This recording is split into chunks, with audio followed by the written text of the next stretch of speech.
A special program to solve assault cases in Ventura County helped catch a man who hurt many people in Arizona. In 1994, in Ventura County, California, a woman was attacked. The 24-year-old woman was kidnapped and attacked after she agreed to give a man a ride to a store in Oxnard. He attacked her in her car first, and then again at a hotel in Camarillo. The woman was able to get help from a hotel worker who called the police. Doctors collected evidence from the woman, but it was never tested. DNA testing was still pretty new back then, and there were no rules saying they had to test it or put it in a big national computer system. Then 4 years later, on July 7, 1998, in Phoenix, Arizona, a 17-year-old girl was walking home when someone offered her a ride. She said yes, but the driver didn't take her home. He drove to a lonely spot where he attacked her before letting her go.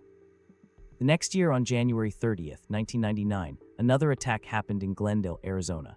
An 18-year-old woman was attacked. She said someone forced her into a car. She was punched and made to take off her clothes, and then she was attacked. After that, she was dropped off somewhere else. Then 14 years later, on April 22, 2013, another 17-year-old girl was offered a ride before being attacked in Arizona. None of these women got justice because the police couldn't solve the cases. Then in 2022, the Ventura County Assault Kit Initiative started. The goal of this program was to test old evidence kits that had never been tested in Ventura County. In earlier mid-2025, the kit from the 1994 case was finally tested, and the DNA from it was put into the big DNA computer system. In August, the DNA matched to a man named Abraham M. Ramirez. He was arrested in Phoenix, in Maricopa County, Arizona. Ramirez was connected to 4 unsolved cases of kidnapping and assault in Arizona from 1998 to 2013, plus the original 1994 case in California. In September, 55-year-old Ramirez was charged by a Maricopa County grand jury with 11 counts of assault and kidnapping. Ventura County Sheriff Jim Freihoff said, "This case shows that no matter how long it's been, we will use every tool we have to get justice and support survivors. It's a powerful example of why we keep testing every assault kit in Ventura County." Ventura County District Attorney Eric Nasarenko talked about how important DNA testing is for solving old cases. He said, "This shows how powerful DNA testing is and how important our crime lab is in bringing justice, even if it takes a long time. Even decades later, testing these kits can find the truth and give survivors their voices back." Thanks to new science technology, a family finally got some answers when Canadian police identified their loved one's remains. In April 1980, someone hiking found a human skull under the ground after walking off the trail in Algonquin Park in Canada. The police searched the area and found more bones along with a boot, a leather wallet, clothes, and a sleeping bag. The science experts figured out that the bones belonged to a young white man, probably between 18 and 21 years old. They thought he died sometime between July 1971 and spring 1978. They didn't find any signs that someone hurt him. Even though they asked the public for help, nobody came forward to say who the John Doe was, and the case went cold. Then on March 23, 1995, the Ontario Provincial Police said that a jawbone was found near the same trail where the other bones had been found. The police confirmed that both the jawbone and the other bones belonged to the same person, but they still couldn't figure out who he was. In July 2017, the Ontario Provincial Police posted on social media a 3D clay model of what the person's face might have looked like. People sent in tips, but they still couldn't find a match. 5 years later, in 2022, the police sent the victim's DNA to the DNA Doe Project for special family tree DNA testing. The DNA Doe Project started working on the case in 2023, and in just 24 hours, their volunteers matched the John Doe's DNA to DNA from distant relatives. This led them to believe he was Eric Ricky Singer. Ricky's family had filed a missing persons report and hired a private detective to try to find him. They even did their own searches through different missing persons groups, but they had no luck. The police needed to find Ricky's family members to make sure it was really him.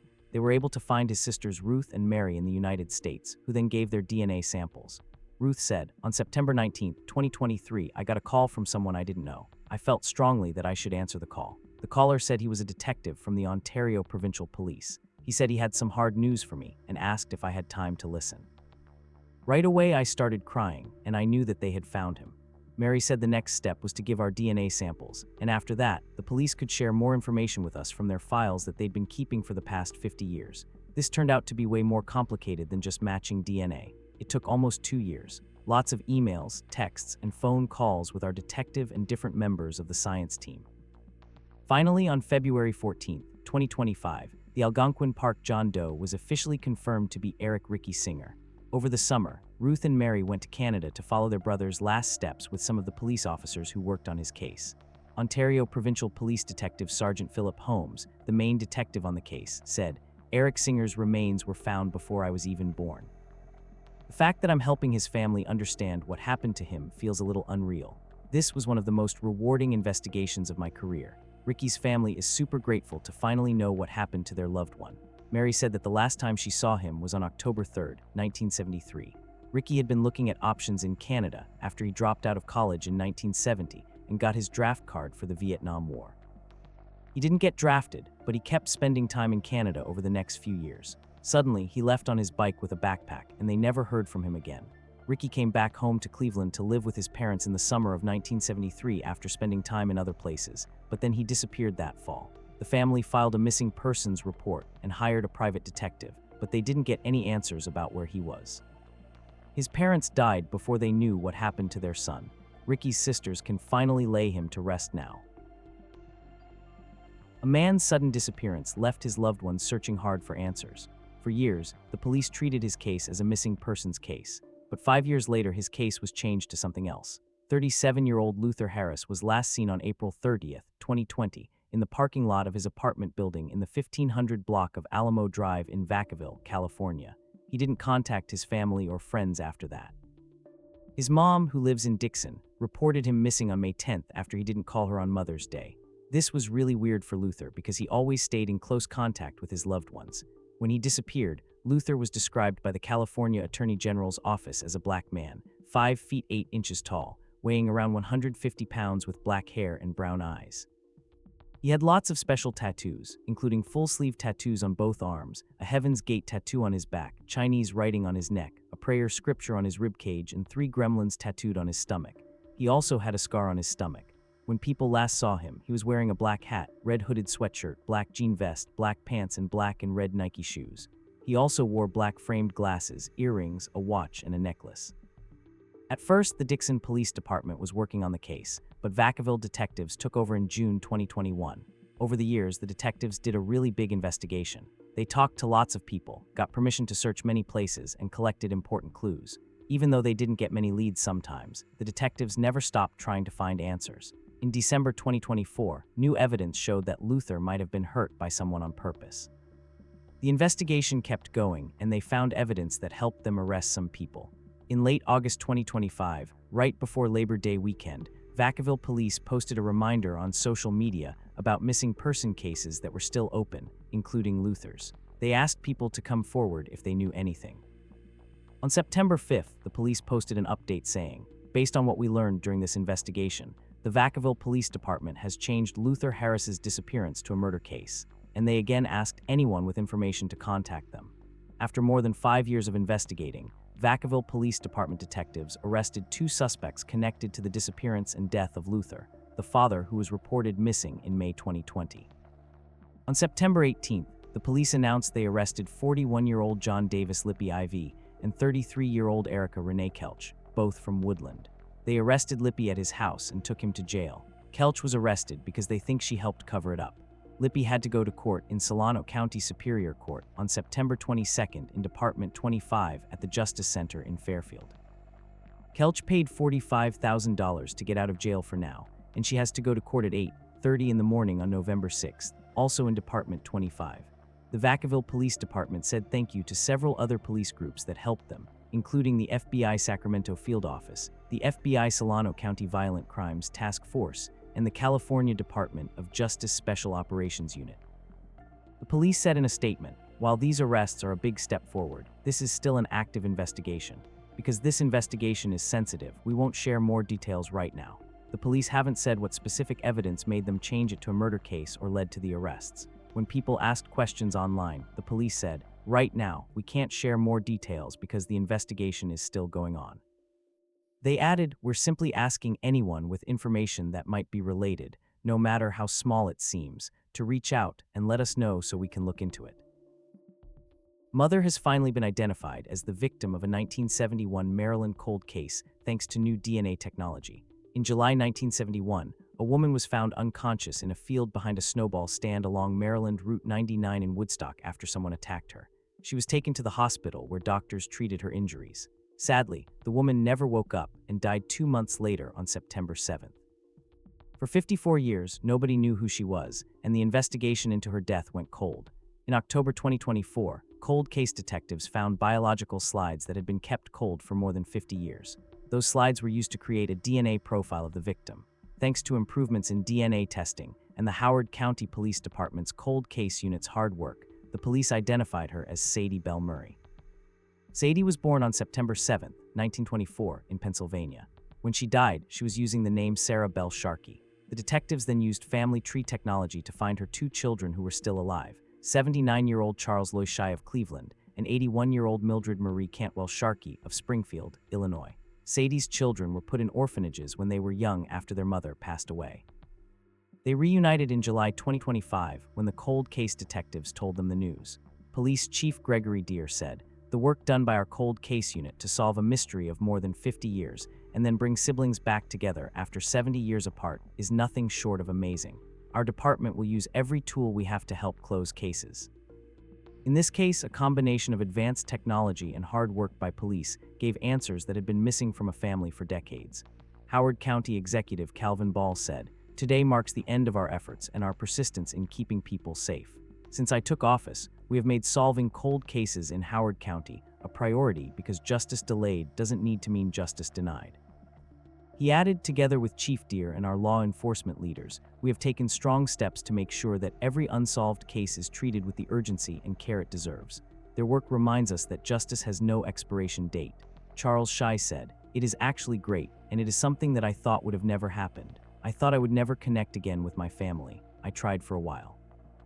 I even traveled to Pennsylvania where we were born and Cleveland where we were adopted, but I got nowhere. There was nothing." Mildred Cantwell said, "Learning about my mother was closure for me. I always wondered, and I am glad to have that closure. Being reunited with my brother is awesome. He's the only thing in that family that I remember. The closure is worth everything because I always wondered what happened to her."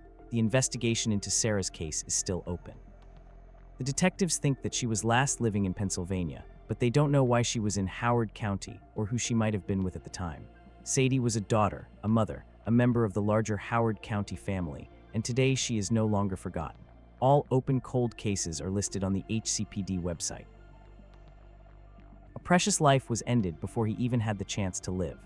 The person responsible was the person who was supposed to love and protect him.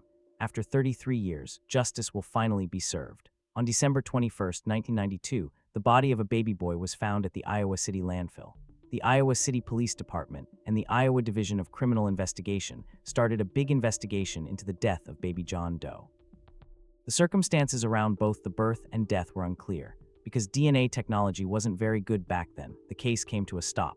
However, almost 3 decades later, because of improvements in DNA testing, the police reopened the case in October 2020. The detectives figured out that Cindy Sue Elder, who used to be called Cindy Sue Eckridge, was the mother of the baby. Elder was 26 years old when the birth and death happened. Elder talked with police at her home in Clever, Missouri. The police said that she admitted to giving birth in an Iowa City home. She supposedly told the police that the baby was alive when he was born and that she did something to make him quiet. She then supposedly put him in a plastic bag before putting the bag in a trash can in Coralville near her father's home. The police said that Elder told them she didn't want to be pregnant and that she didn't tell anyone she was pregnant, including the baby's father. She went to extreme lengths to try and lose the baby. She never got medical care during the pregnancy, and she would punch herself in the stomach to try and have a miscarriage. The baby's father told the police that he had no idea that Elder was pregnant or that she had a baby. Elder's actions caused the baby to die.